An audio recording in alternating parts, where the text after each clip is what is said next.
Lion is the king of animal kingdom. A lion is not the tallest animal in the jungle.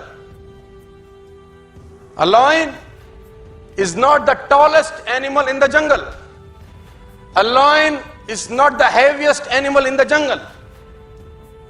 A lion is not the smartest animal in the jungle.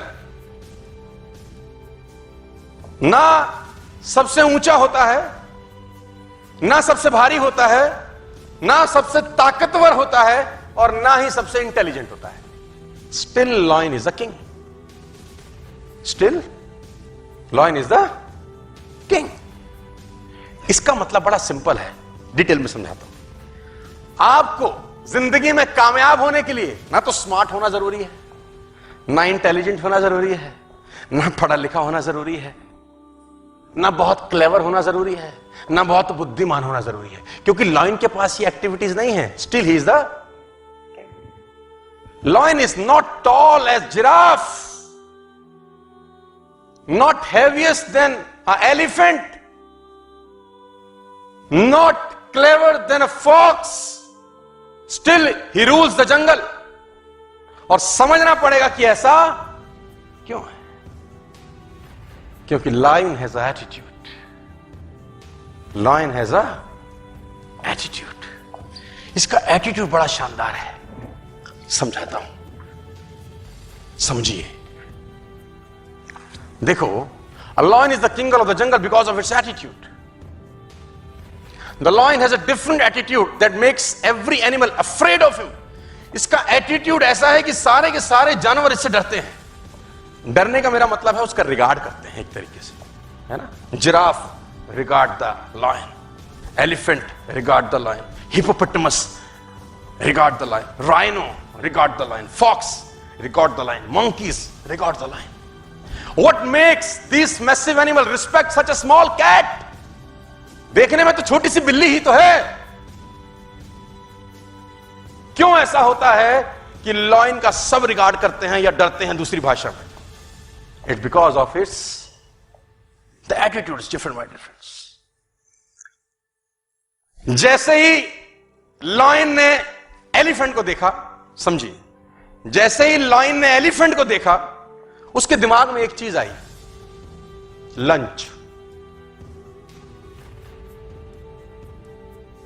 जैसे ही lion ने elephant को देखा, उसके दिमाग में एक चीज आई, जबकि लॉयन से एलिफेंट 10 गुना एटलीस्ट भारी है. लॉयन से एलिफेंट 5 टाइम्स बड़ा है, और एलिफेंट अगर एक पंजा मार दे तो लॉयन मर सकता है. लेकिन एलिफेंट को देखते ही लॉयन के दिमाग में एक ही चीज आती है, lunch. I can eat this, मैं इसको खा सकता हूं. और दूसरी दिशा में एलिफेंट ने जैसे ही लॉयन को देखा, उसके दिमाग में आया, ईटर, साला खाएगा, उससे भारी है, उससे ताकतवर है, उससे बड़ा है, बस उसको लगता है कि ये खा जाएगा. और लॉयन जब एलिफेंट को देख के सोचता है लंच, तो वो उसी तरीके से एक्ट करता है, और एलिफेंट उससे घबराता है. मैं बताना चाहता हूं sir, a army of sheep led by a lion will beat the army of lion led by sheep. है ना? भेड़ों की फौज को अगर शेर लीड करे तो वो उस फौज को हरा सकती है जिसको भेड़ लीड कर रही है, लेकिन फौज शेरों की है. It's all about attitude my difference. हाथी ताकतवर है, भारी है, एक पंजा मारे लायन को मार सकता है, लेकिन उसकी खोपड़ी में लायन को देख के आता है एक ही है, ईटर, आया मारेगा खाएगा. और लॉयन की खोपड़ी में आता है, मेरा लंच है. It's all about believe system. उसको बिलीव है अपने ऊपर कि मैं उसको मार दूंगा. जबकि ताकत में कम है, अकल में कम है, भारीपन में कम है, हर चीज में तो, लेकिन फिर भी भारी पड़ता है. राजा वही है, because of believe system. Believe system attitude पैदा करता है सर. आप कितने ही टैलेंटेड क्यों ना हो नेटवर्क मार्केटिंग के अंदर, कितने ही बढ़िया परिवार से क्यों ना आए, कितना ही लिस्ट क्यों ना हो आपका, आपके पास सारी सुख सुविधाएं हो, आपका अपलाइन शानदार हो, आपके पास दुनिया का बेहतरीन प्रोडक्ट हो, आप फेल हो जाएंगे अगर आपका बिलीफ सिस्टम वीक है। तो आपका बिलीफ सिस्टम वीक है तो आप फेल हो जाते हैं। और आपके पास कुछ सुख सुविधा नहीं है, no seminar, no trainings, no products, not a good company, आप साला दूर जंगल में काम कर रहे हैं, लेकिन आपका बिलीफ सिस्टम अच्छा है, उससे एटीट्यूड अच्छा होता है, आप काम कर जाते हैं। It's simple philosophy. नेचर बहुत कुछ सिखाती है। मैं बार बार एग्जांपल देता हूं। Before 1964 it was a myth कि कोई भी आदमी 1 मील की यात्रा 4 मिनट से पहले में नहीं कर सकता। 1964 से पहले ये बात जन जागरण में जाहिर थी कि एक आदमी प्रैक्टिकली शारीरिक इतना ताकतवर नहीं है कि वो 1 मील को 4 मिनट से कम में कन्वर्ट। 1954 से पहले हजारों लोग भागे, नहीं कर सका कोई 4 मिनट 10 सेकंड लेता था, कोई 4 मिनट 15 सेकंड लेता था, कोई 4 मिनट 30 सेकंड लेता था। 1954 में साला रॉजर बेनेस्टर निकल के आया और 3 मिनट 59 सेकंड में और 6 मिली सेकंड में उसने 1 मील की यात्रा कंप्लीट करी। उसको बिलीव था कि मैं कर दूंगा, बाकी लोगों को लगता था नहीं हो सकता।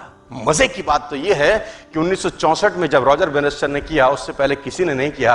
लेकिन आज जब मैं आपसे बात कर रहा हूं 29 जून 2019 को, मेरे जानकारी के मुताबिक 5 लाख से ज्यादा लोग ऐसे होंगे जो 1 मील की यात्रा 4 मिनट से पहले कंप्लीट कर चुके होंगे। Even school going kids, school में जाने वाले बच्चे कर गए।